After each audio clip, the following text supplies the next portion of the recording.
Ok, llevo queriendo escribir esta reseña desde antes de llegar siquiera a la tercera parte de la trilogía. Hey, Rox aquí. Ayura Springs decidí grabar el trío de novelas visuales para el Pride Month de este año, y déjame decirles que fue una de las sorpresas más gratas que hubiese podido tener. Esta trilogía es una completa joya sin lugar a dudas, así que voy a hacerle algo de justicia dejándole tanta atención como pueda. Tengo muchas cosas que decir respecto a esto, así que toma asiento, agarren un snack quizás. Intentaré no alargarme tanto, intentaré calmar mi aranea cerquita interna. Vamos a comenzar con esto. Ayura Springs es una trilogía de cortas novelas visuales, desarrollada y distribuida por MPCKC. La primera historia de esta trilogía, One Night Hot Springs, fue lanzada el 27 de febrero de 2018 en Itch.io. Su secuela, Last Day of Spring, fue lanzada el 30 de abril de 2019, y la última parte de esta historia, Spring Leaves No Flowers, fue lanzada el 30 de noviembre de 2019. Las tres historias fueron remasterizadas y recopiladas en Ayura Springs. Esta colección siendo lanzada el 14 de mayo de 2021 en Itch.io y en Steam el 29 de septiembre del mismo año. Esta colección, que además de contener las tres historias, también tiene un epílogo exclusivo, reproductor musical y galería de arte. También está disponible para PlayStation 4, 5 y Android. También cabe destacar las múltiples nominaciones a premios, en algunos acabando entre los finalistas e inclusive ganando un premio por gran impacto de diversidad. Pero, ¿de qué se tratan estas novelas visuales? Ayura Springs cuenta las historias de un pequeño grupo de jóvenes amigas en Japón. Yendo por partes, la primera historia se centra en Haru, luego de ser invitada a un spa de aguas termales por su amiga Manami como celebración por el cumpleaños de esta última. Estando allí se encuentra con Erika, la otra mejor amiga de Manami, siendo esta la primera vez que se conocen. Haru hará lo posible para disfrutar de un buen rato en el spa, pero hay un pequeño detalle: ella es transgénero, así que ciertas partes del proceso pueden ser algo incómodas y no tan fáciles para ella. La segunda historia se centra en Erika, quien luego de enterarse acerca del cumpleaños de Haru el mismo día y de la mala experiencia que pasó en su primer día en el trabajo, decide planear una visita al spa para animarla, pero aquí es donde se da cuenta de varios de los problemas por los cuales las personas transgénero tienen que pasar todos los días. Así que luego de que el primer plan fallase, decide hacer el spa ella misma, con la ayuda de Manami por supuesto. Y la tercera y última historia se centra en Manami, quien luego de que su novio le flotara un comentario respecto a Haru y Erika después de conocerlas por primera vez durante el cumpleaños de Erika, notan como cada una de las tres historias suceden alrededor del cumpleaños de cada una de las tres chicas. Por cierto, no sé, me gusta mucho ese detalle. Ella empezará a sospechar que algo sucedió entre ambas, inicialmente pensando que habían tenido alguna discusión, para después enterarse de que la razón de su extraño comportamiento era que estaban saliendo juntas. Este descubrimiento desencadenará una realización interna en Manami, luego de darse cuenta de que ella no siente el mismo tipo de sentimientos de su novio como los que Erika describe por Haru. Ella ni siquiera sabía que las chicas podían sentirse así, y esto la lleva a cuestionarse: ¿qué está mal con ella? Cada una de estas tres historias tiene múltiples finales, dependiendo de qué opciones elijas a lo largo de la narrativa, aun si es que gracias a la colección sabemos que solo uno de los finales por historia es canónico. En One Night Hot Springs es el segundo final de Erika, donde Haru y Erika pueden ir a las aguas termales juntas y tener una pequeña pero poderosa conversación respecto a cómo es ser transgénero, dado que Erika nunca ha sabido mucho respecto de tipo de temas, y al día siguiente terminan paseando juntas mientras Manami y su novio tienen almuerzo juntos. En Last Day of Springs es el final de abril 6, donde Haru y Erika terminan teniendo el día en el spa en el departamento de Erika. Ambas se sinceran entre sí, Erika respecto a sentirse herida por no haber sido informada del cumpleaños de Haru, y ella respecto a haber mentido un par de veces durante la semana para intentar salirse de la celebración antes de que suceda. También Erika revela tener sentimientos románticos hacia ella por accidente, aun si es que en ese entonces no eran recíprocos. Y en Spring Leaves No Flowers es el final Let's Be Honest, en el cual Manami acepta hacer Arrow Ace después de responder a un test que Haru le envió, y la información detallada al respecto. Decide reunirse con su novio para hablar sobre eso, y ambos hacen un acuerdo en trabajar juntos para que Manami pueda descubrir más de sí misma y ver si su relación puede funcionar o si deberían de continuar como amigos. Luego Haru y Erika visitan a Manami y deciden tener una pijamada maratón de películas. Voy a excluir contar de qué trata el epílogo de Comic Spring en esta reseña, dado que siento que es mucho más poderoso experimentarlo una vez has pasado por todo el resto de la historia por tu cuenta. Realmente vale la pena. Así que podemos pasar al siguiente punto de esta reseña, el cual es las personajes. No tienen idea de cuánto me he encariñado con estas tres chicas de verdad, pero las tres son absolutamente maravillosas personajes. Empezando por Manami, ella es en cierta forma quien unió al grupo luego de presentar a Erika y Haru, y es la mejor amiga de esta última desde que ambas son pequeñas.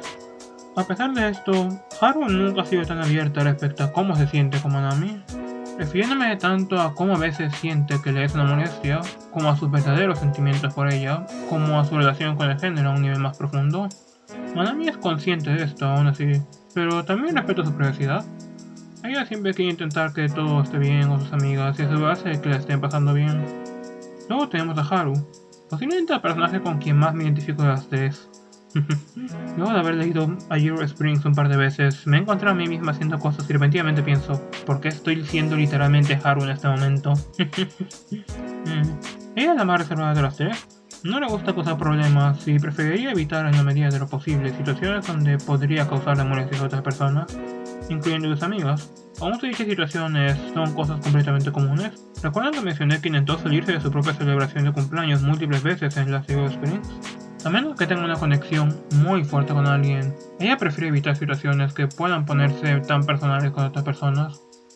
También está muy bien informada respecto a temas LGBTQ, al menos lo suficiente para notar ciertas cosas rápidamente, como Manami siendo Ace y Erika siendo bisexual. Y hablando de esta última, Erika es otra antigua amiga de Manami, y sin duda la más audaz de las tres. Si esta chica tiene algo en mente, lo va a decir a como salga, lo cual algunas veces puede hacer que parezca algo insensible, aun si es que siempre tiene buenas intenciones. Por ejemplo, cuando conoció a Haru, dado que no estando muy informada respecto al tema de ser transgénero, algunas de sus preguntas y comentarios son algo fuera de lugar. Aún así, está dispuesta a escuchar y aprender para no cometer los mismos errores otra vez, que es lo importante. Ella parece ser muchas veces quien tiene la iniciativa para hacer que cosas sucedan, como llevar a Haru a las aguas termales durante la noche para que no se sienta incómoda, y después a un tour por la ciudad para que no tenga que encontrarse con la novia de Manami, planear la salida al spa y después organizar su propio spa para Haru y Manami, y presumiblemente la pijamada al final de la tercera historia. Como mencioné, es con Haru con quien siento una conexión mucho más fuerte, pero en sí me identifico mucho con todas ellas, hecho por distintos motivos. La mayoría del tiempo suelo ser mucho como Haru, mi personalidad es muy similar a la de Haru. También he tenido momentos de realizar gestos o preparar sorpresas para alguien e infraestimar enormemente lo que sea que esté haciendo, al igual que Erika. Y al igual que Manami, también disfruto mucho los abrazos, pero no tengo ningún interés en contacto físico más allá de ello, no gracias. Y siento que tener personajes con los cuales es tan fácil de reflejarse es muy importante para este tipo de historias. Para profundizar más a lo que me refiero, hablemos sobre la narrativa de esta trilogía y cómo esta explora sus diversos temas desde distintos puntos de vista. Hablando sobre la narrativa, empecemos con One Night Hot Springs. Tenemos el punto de vista de Haru, una mujer transgénero, y todos los pensamientos y decisiones tomados a lo largo de esta historia son desde su punto de vista, siguiendo su razonamiento. Si es que estás o has estado en una situación similar a la de Haru, es muy fácil identificarse con la manera en la cual suele pensar. En múltiples partes durante esta novela visual, mi tren de pensamiento ha hecho el exacto mismo recorrido que el suyo, y está escrita de manera que se siente real. Sus problemas, dudas, preocupaciones, incomodidades, son cosas que en realidad existen y la manera en la cual son expresadas por medio de sus pensamientos da justo en el clavo. Pero ¿qué tal si este no es tu caso, pero igual desearías poder entender más? Ahí es donde entra la segunda historia, y la que es personalmente mi favorita, las de Year Springs. Aquí estamos siguiendo a Erika. Estamos viendo las cosas desde su punto de vista, y recordemos que de las tres amigas, ella es quien está menos informada respecto a este tipo de temas. La narración hace un increíble trabajo mostrando al principio cuánto infraestima a Erika, los problemas por los cuales normalmente pasa Haru, una vez es ella quien tiene que encararlos.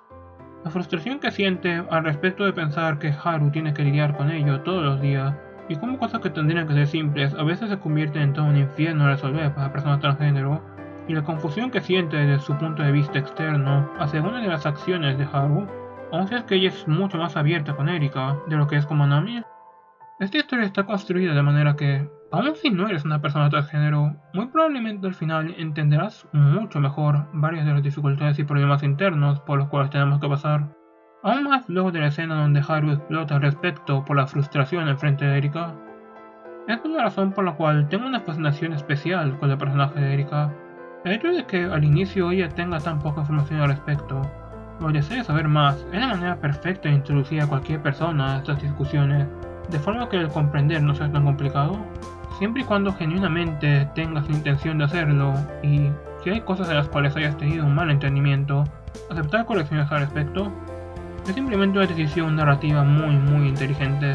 La segunda historia es fundamentalmente sobre eso, y ayudar a otras personas a entender cómo es ese transgénero, y hace un trabajo increíble en ello. Y la tercera historia también cumple con su objetivo de manera igual de maravillosa por medio de Manami. En Spring Leaves No Flowers, luego de hablar con Erika respecto a los sentimientos por Haru y notar que ella nunca se ha sentido de la misma manera con nadie, ni siquiera con su novio, y después de hablar con Haru y ella mencionar la posibilidad de ser asexual, aromántica o ambos, esto desencadena toda una espiral de negación en Manami. Ella está en una relación, ¿correcto? Entonces eso quiere decir que ella está enamorada de Tatsuya. Seguramente Erika solo está jugando en una broma pesada. No hay manera de que las mujeres también sientan esos impulsos hacia sus parejas, ¿verdad? Ella es completamente normal, igual que todo el resto de su alrededor, ¿verdad? Una vez más, la narración por medio de los pensamientos de Manami hace un trabajo perfecto a replicar el pánico y la completa negación que alguien siente al descubrir algo así. Y este es un caso bastante especial, dado que temas como el romanticismo y la sexualidad no son comúnmente representados en historias, y mucho menos a este nivel de introspección. La razón por la cual muchas personas tienden a mezclar a romanticismo y a sexualidad, o piensan que es tan simple como no sentir atracción romántica o sexual respectivamente, en lugar de ser todo un amplio espectro, e inclusive muchos ni siquiera saben que existe. La A en LGBTQAI no es por allá, por cierto, es justamente por la falta de representación que hay para personas como nosotros, porque no es fácil hacer representación como se viene a sexualidad, dado que envuelve por defecto hablar respecto a atracción sexual, y tampoco les va a representar a romanticismo por la complejidad de algunos tipos de relaciones. Personalmente hablando como una persona asexual, amo cómo retrataron esto por medio de Manami. Creo que yo nunca he tenido esa etapa de negación. Para mí fue más como, oh, ¿soy gay? Ok, eso explica muchas cosas. Lo mismo pasó con mi género, por cierto. Pero puedo ver por qué tantas personas entrarían en pánico tras descubrir algo así, erróneamente pensando que algo está mal con ellos o que no son, entre muchas comillas, normales. Como recuerdo haber oído en un video de One Topic hace un tiempo, es muy difícil buscar algo que simplemente no está en ti, sin importar qué tanto busques por ello. Me parece que en el mismo video también alguien hizo una analogía bastante acertada sobre el espectro asexual, usando seriales como marcas de referencia. Era un video sobre un subreddit de memes asexuales, creo. Recomiendo bastante el canal en general, es muy comfy, muy wholesome. Perdón si me desvié demasiado ahí. Pero una cosa más que vale la pena mencionar es que realmente me gusta mucho que la historia haga distinción entre la sexualidad y el romanticismo como dos cosas distintas en lugar de agruparlo en una solo. Muchas veces la gente tiende a agrupar Arrow y Ace como si una persona no pudiera ser uno sin ser el otro por defecto. Y, mientras que en caso de Manami ella es ambos, la manera en la que Haru lo explica y la terminología que usa deja muy en claro que ambas cosas son temas distintos.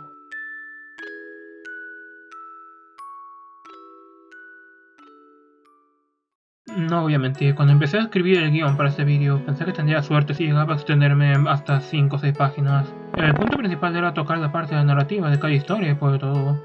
Y aquí estoy ahora, 13 páginas adentro y más de 2.5 mil palabras. Me apasionan mucho los temas y aún más las historias que los muestran tan bien como lo hace esta.